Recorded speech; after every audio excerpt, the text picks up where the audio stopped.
Hello, welcome to Free Bible Commentary with Pastor Teacher Dr. Bob Utley. Be sure to visit Free Bible Commentary at www.freebiblecommentary.org. Now, here's Bob. We're going to continue our study in the book of Numbers today. We're going to be dealing with a literary unit that runs from Numbers 16 through 17. It's basically known as the Korath Rebellion, and it basically deals with the rebellion of Korah.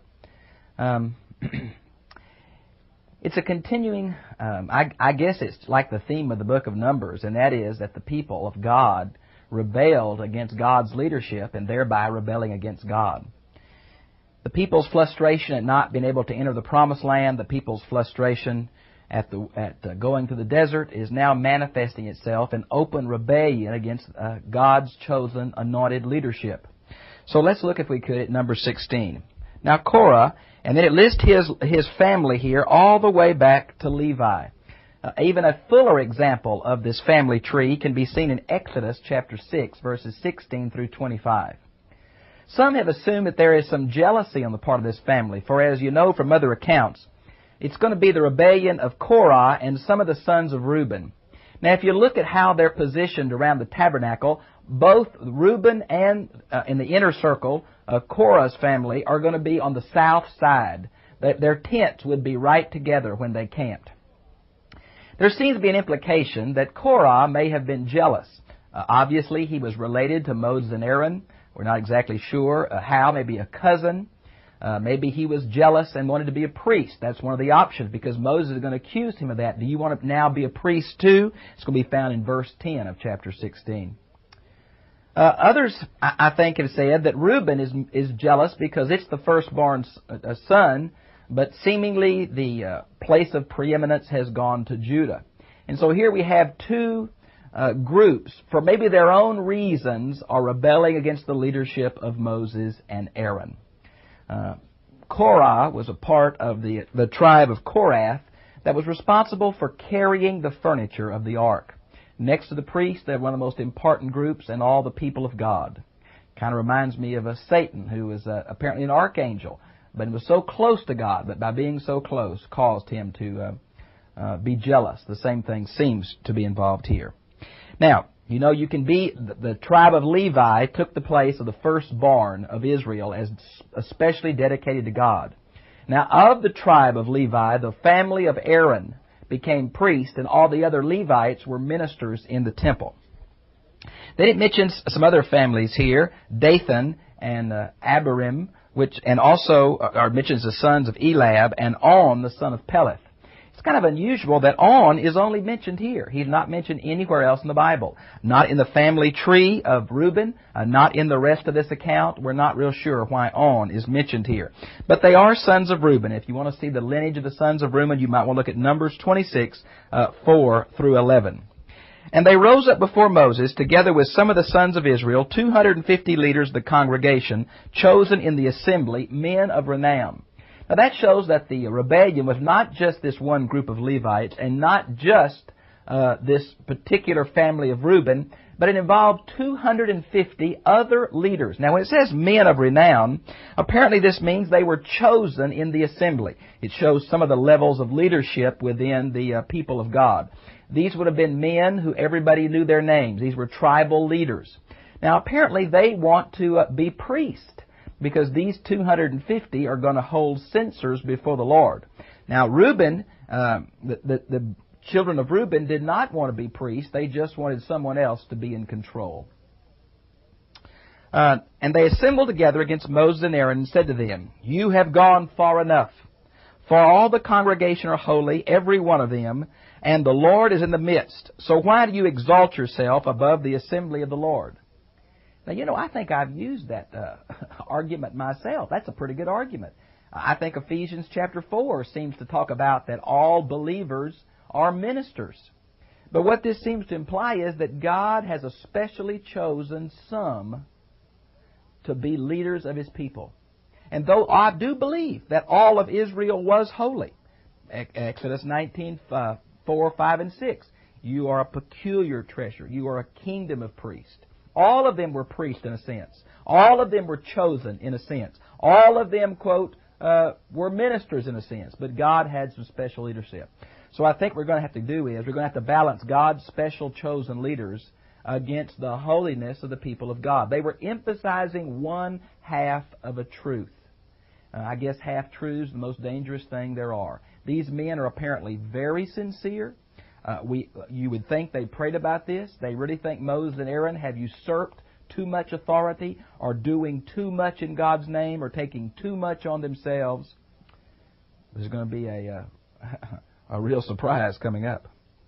Now, Moses heard this. He fell on his face. Now, Moses has fallen on his face several times because of the blasphemous remarks of this people. Apparently, Moses falling on his face is a sign of reverence, a sign of shock at what's been said, a sign of the rebellion of the people of God. And he falls on his face as an intercessor to keep God from destroying them, apparently. Now he spoke to Korah and all his company, saying, "Tomorrow morning the Lord will show who he is, and who is holy, and who he will bring near to himself, even the one whom he has chosen." You see, these men up there were chosen by the assembly, but God's going to show who he chose, and that's the one that's really going to count. Now, let's go to verse 6. "Do this, take censers for yourself, Korah and all your company." Now we're going to read down through here that there was 250 men are going to apparently approach the Lord with these censers. Now that seems to relate to the 250 tribal leaders, but I'm not sure. This count has some ambiguity in it. There seems to be at least two groups, Korah and those who wanted to be priests, and Reuben and those who just wanted other tribal leader, another leader than Moses. Exactly how this relates is somewhat uncertain. Now these censers were a kind of a fire pan. They were made out of bronze, we learn later. You put incense in them with some coals from the altar of sacrifice, and the incense would bellow up. Now, I don't know where they got all these censers. Maybe every man had his own censer to cook with or something. I don't know. Maybe they hastily made these censers, but they didn't have this many censers for the priest. And there are going to be 250 men come offer incense before the Lord. Now, folks, this is one serious deal that Moses is going to say to them to do. Because I'm sure it was etched in their memory what happened back in Leviticus chapter 10, where Nadab and Abihu approached the Lord with strange fire, and fire came out from the presence of the Lord and killed them. What Moses is saying, you want to see who God chooses? It may cost you your life. Get you a censer. You put some fire, some coals in it. You put some incense on it, and you come stand before the Lord, and the Lord will choose. Now, these men are apparently very sincere. They're putting their life on the line, believing that God has not chosen only Aaron to lead the people. This is not obviously who's right and who's wrong in the sense of motive. But God is going to judge these men. I think you'll see that. They were rebelling against God's chosen leadership, who they had seen. They had seen God talking to Moses through even this short time at Mount Sinai. They knew who God chose. But they're frustrated about this historical situation, and they're going to rebel against God's leaders. Notice in verse 10, I think, they're going to put this in. They're going to approach the tabernacle. And he brought you near, Korah, and all of your brothers, sons of Levi, with you, and you are seeking for the priesthood also, verse 10. And that seemed to be the motive behind Korah, though we can't be sure. Therefore, you and all your company are gathered together against the Lord. Notice that opposing God's leaders are opposing God. There's some real New Testament passages on this about don't grieve those who serve you in God's name. And boy, I have mixed emotions about this. I have known of occasions where I thought God's men, God's leaders, did some very inappropriate things in God's name.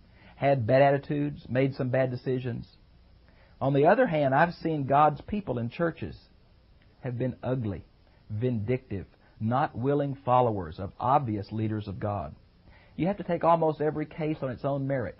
There's obviously sincere feelings on both sides. Just because, quote, you're a called man of God doesn't mean you're always right. But, friends, there's always a respect due to the office. Sometimes we disagree with the President of the United States. But there's a respect due to the office. There's a respect due to God's called leaders. I think we ought to see that. Now, notice in verse 12 where it says, Then Moses sent a summons to Dathan and Abiram. Now, these are the leaders of the tribe of Reuben, and Moses wanted them to come. Apparently, the same meeting where he talked to Korah, but they wouldn't come. They said, "We'll not come up. Is it not enough, number one, that you have brought us out of the land flowing with milk and honey? What are they talking about? Egypt. My word, the good old days were the pits. But our mind tends to accentuate what we want it to remember. They're talking about the land of slavery, the land of making bricks, the taskmasters of Egypt, as a land flowing with milk and honey. Oh my, what an exaggeration. And number two, to have us die in the wilderness. Has not God provided their every need? Provided water, provided food, provided everything? This is a rebellion against God's promise to what He's going to do for them. Look at number 3. But you would lord it over us, implying that Moses was not giving God's word, but Moses was acting on his own. Indeed, you have not brought us into a land flowing with milk and honey, nor have you given us an inheritance of fields and vineyards. Now, what's he talking about? They're still frustrated over not being able to enter the promised land because of their unbelief at the report of the 10 negative spies. And God said, you're going to wander 40 years and all of you are going to die in the wilderness. Now they've turned away from Kadesh. They've headed back toward the Red Sea. And now they're griping about it. They're grumbling about it. They're mad at Moses. They're implying that it's Moses' fault they didn't enter the promised land instead of their own unbelief.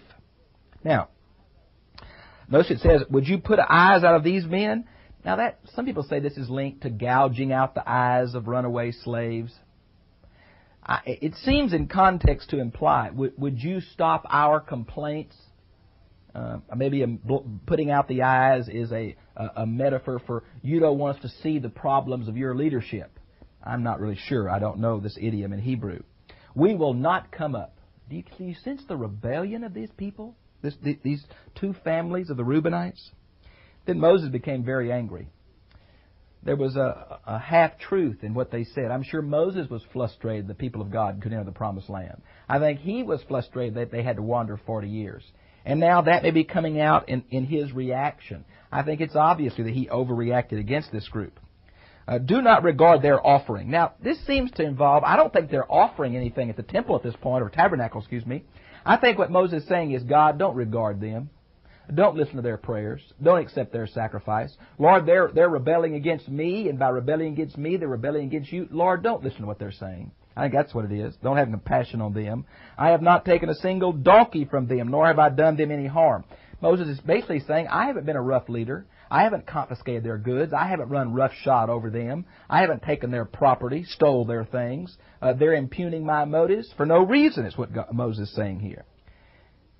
And Moses said to Korah, now he's back on to Korah, you and all your company be present before the Lord tomorrow. What would that be? In the tabernacle. Both you and they along with Aaron. So it's going to be these apparently 250 men, we're going to see from verse 17, and Korah. And then apparently these sons of Reuben are going to stay at their tents. Now there is some confusion between here because it never says that Korah stays with these 250 men with censers. It may be implied, but it doesn't say that. Matter of fact, later on in Numbers 26, it seems to imply that the ground swallowed Korah, which means he must have left the tabernacle and went and stood with the two sons of Reuben. I'm just not sure. Each of you take his fire pan, put incense on it. Each of you bring his censer before the Lord, 250 fire pans. Also, you and Aaron shall each bring his fire pan. Now, the 250 here, if I look for another 250, I go back to verse 2 for the other tribal leaders. Were these tribal leaders trying to be priests? Did they want to be priests along with Korah? Are these the family of Korah here, other Levites? I'm just not sure. I'm just not sure. It's either two groups of 250 or it's the same group, and that's what I can't be sure from this. They brought their fire, they came, and Korah assembled all the congregation against them. Implication is that Korah had quite a following among the people of God. All of the people of God came to the tabernacle. Now, there's so many of them. I'm sure they must have stood around and tried to look over the curtain, maybe on a little ridge or anything that was available. They're watching this procedure. And the glory of the Lord appeared to all the congregation. The word glory is the word kabod. It means something that's weighty. It's a commercial term originally, but it came to mean something weighty and therefore valuable. And here it expresses the glory of the Lord. I think it's the Shekinah cloud that was during the wilderness wandering period that symbolized the angel of the Lord with the people of God. Then Yahweh spoke to Moses and Aaron, saying, Separate yourselves from this congregation, that I may consume them instantly. But they fell on their faces. Who? Moses and Aaron. Now, did God really want to start over with Moses? There's a possibility, yes. You see, he tried to work with Adam, but it failed. And then again, he tried to work with Noah, and it failed. And later on, he's going to come back to work with Abraham, and it failed. It might be possible. He's going to say, Moses, I'm going to start over you. But most theologians say this was a test for Moses more than God wanting to start over. Well, if it is, Moses had this test several times, for he has had to intercede for this people several times just like this to keep from God from starting over with him. The first time at the golden calf experience, God made this offer at Exodus 32, 9 and 10. He makes this offer again right here in Numbers 16. He made this offer earlier in Numbers 14, 11, and 12, and he'll make this same offer again in verse 45. Moses fell on his face, and he said, O Elohim, Thou Elohim of the spirits of all flesh. Now, some have tried to build a big theology here about where the souls come from and all. You can't do that. You can't force the Bible into a doctrine book when primarily it's a relationship book. All Moses is saying is, you're the God of all that's living. The word spirit here is basically the Hebrew word ruah, which can mean breath, wind, or spirit. In Genesis 2:7, it's that which animates the man made out of clay. It's the same word that's used, I think, the life-giving force of God. He's just saying you're the controller of all that lives because you're the only source of life. That's what the word Yahweh means, the ever-living, only living God. God is the only one that has life, and He chooses to give it. When one man sins, will thou be angry with the entire congregation? Now, this is my opinion, this is the incipient or beginning emphasis of the tension between individual accountability and responsibility and corporate accountability and responsibility. In the Bible, there's a tension between a man is responsible for a group. Remember when Achan sinned and his whole family died and Israel's army lost the next day because of Achan's sin? Here, these men, these leaders are going to rebel and all of their families are going to die with them. There's something of that corporality. Adam sinned and all men fell in Adam. There is certainly that in the Bible. But there is beginning, even in the Old Testament, which becomes magnified in the New Testament, this emphasis, if I can put it crudely, on every tub sits on its own bottom. Everybody is responsible for his own acts. I think it's very clearly laid out in the New Covenant of Jeremiah 31 through 34, and even more specifically in Ezekiel chapter 18. And then I think the New Testament's main thrust is individual responsibility. Moses is saying, God, you won't kill all the people for just a few people's sins, will you? And I think God begins to say no. It's almost reminiscent of Abraham's argument with God about Sodom and Gomorrah. Same basic idea. Then the Lord spoke to Moses, saying, Speak to the congregation, saying, Get back from around the dwellings of Korah, Dathan, and Abiram. Now here it seems that Korah has somehow come to be with these other two tribes. Maybe he left the people in the temple with their fire pans and went to stand with these family of Reuben. I just don't know. Or it's just Korah's family by themselves without him there. Then Moses arose and went to Dathan and Abiram, the elders of Israel, following him, and he spoke to the congregation, saying, Depart from the tents of these wicked men and touch nothing that belongs to them. This touching nothing that belongs to them is a key to understanding that these men had become separated to God. They had become, in a sense, the recipients of holy war. They couldn't touch anything in Jericho, as you know, later on. They couldn't touch anything of these men. All their property, including their family, their cattle, everything belongs to God, here for judgment. And so they are to move back. And of course, as you know, Moses says down here in verse 30, God's going to do an entirely new thing to prove to you that I'm God's called leader.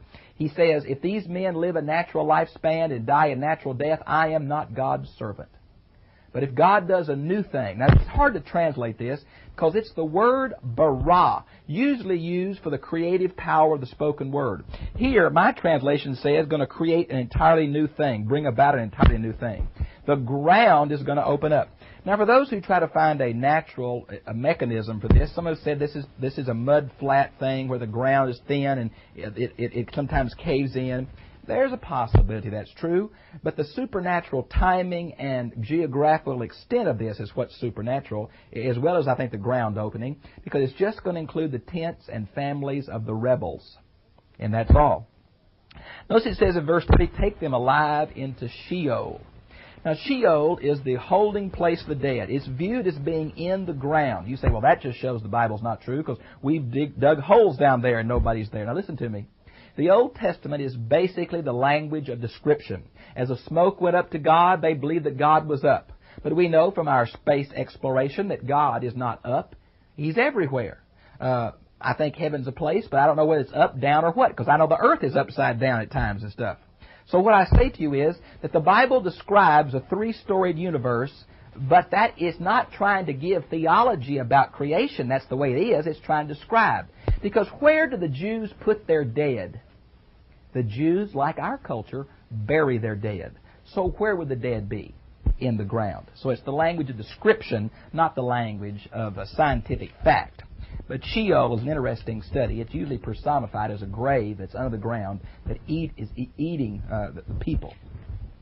Now, when they finished speaking, everything fell into the ground and swallowed them up. And then, at the same time, fire came out from the presence of the Lord in verse 35, just as it had in Leviticus 10. For Nadab and Abihu, fire came out and killed all of those 250 who had that strange fire before the Lord. God manifested His will in choosing Aaron, just as He had done earlier when He showed His holiness, and nobody but the Levites and the priests could approach God without causing the death of some people. And here, that same thing is proved true again. Now, and notice that God speaks to Eleazar, that's Aaron's son, who's going to become priest, and has him to collect these fire pans, these bronze ones. Why? The very fact they were close to God made them holy, and they couldn't be put back in normal use. Now, what's going to be done is they're going to make a bronze covering for the altar of sacrifice. Now, we learned back in the book of Exodus, where we described the altar of sacrifice, that it also had already had a bronze covering. Some say this is the new bronze covering. The old is taken off. I doubt that, because the old would be holy too. I think it was an extra layer of bronze put on the altar. Now, what's the purpose of that extra layer of bronze? Well, the thing was holy. It couldn't be used. And look in verse 38. This shall be a sign to the sons of Israel. Look down in verse 40. And the remainder of the sons of Israel, that no layman or his descendants, except the descendants of Aaron, shall approach and burn incense. Now, here it's the idea of this is to be a memorial. The fact that God acted in history and judged these people was to be a deterrent in the future from other people acting that way. I think the judgment of God works that way. God shows us who He is by what He does. Sometimes what He does seems very cruel, but it's meant to teach numerous generations the truth about God and who He is. Now, let's see. And all the congregation of the sons of Israel grumbled against Moses and Aaron. My soul, I can't believe verse 41. God's just wiped, the earth's opened up and destroyed this group that rebelled. The fires come out from the Lord and killed this group that rebelled. And now all the congregation is griping again at Moses and Aaron. You don't know what the time factor is in here, but it's right next to each other. It can't be very long. There's an undercurrent of grumbling all the way through Numbers. People are just rebelling in their attitude against God because God is not doing it their way. And so now they're going to take these poles from every tribe, put them before the Lord. God's going to show again His choice of leadership of Moses and Aaron, and by this almond rod that's going to bud. And this almond rod is going to be Aaron's rod, right? And that's what we're going to have in chapter 17. Now, it does mention here that the latter part of number 16, the people are going to grumble. God's going to get sick of it. Aaron and Moses, instead of falling on their face this time, they're going to know that punishment has already gone out from God. And so Moses tells Aaron, get your censer, the approved official censer, get you some incense in it, and run and try to stop this plague. It's the only place in the Bible that incense acts as atonement. Apparently a plague broke out on some part of the camp. I would assume on the south, but I'm not sure because all the tribes were griping. And Aaron had to run and stand between where the plague had come and those who were still alive. It shows the effectiveness of Aaron's ministry. It's in a very powerful metaphor for God accepting Aaron as priest, standing between sin and the people. And so it's almost like a very vivid metaphor of the effective and efficacious ministry of Aaron.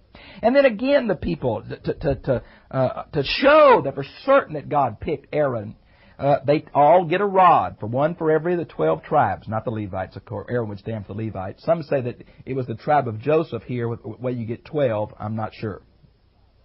And wrote the name of the tribe on it, put it before the Ark of the Covenant in apparently the Holy of Holies, or at least in front of the veil in the holy place. And a rod that blossoms, that will be God's choice. Next day they brought the rods out. One rod had leaves and buds and almonds. Almond was the first plant to bloom. And here it was Aaron's. This thing became holy too. They had to put it back before the ark. Some say they put this inside the ark, along with the manna and the broken tablets that Moses broke on the golden calf experience. Others say it was before the ark or beside the ark. I'm not real sure. But again, it does show God's choice of these people. Let's go down to the end of chapter 17. Then the sons of Israel spoke to Aaron, saying, Behold, we perish. We are dying. We are all dying. Everyone who comes near the tabernacle of the Lord must die.